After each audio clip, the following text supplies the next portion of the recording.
Hi everyone, in front of me I've got Motorola Edge 30 Pro and let me share with you how to change SIM pin on this device. So first of all, let's enter the settings, and here we have to find the section security. Let's tap.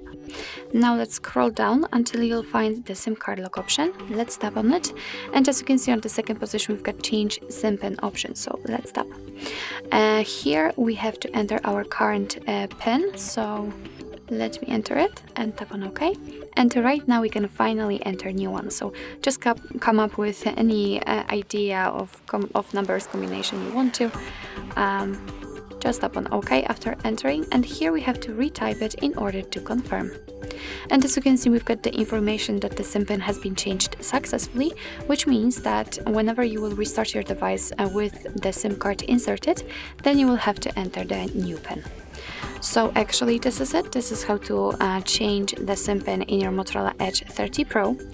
Thank you so much for watching. I hope that this video was helpful, and if it was, please hit the subscribe button and leave the thumbs up.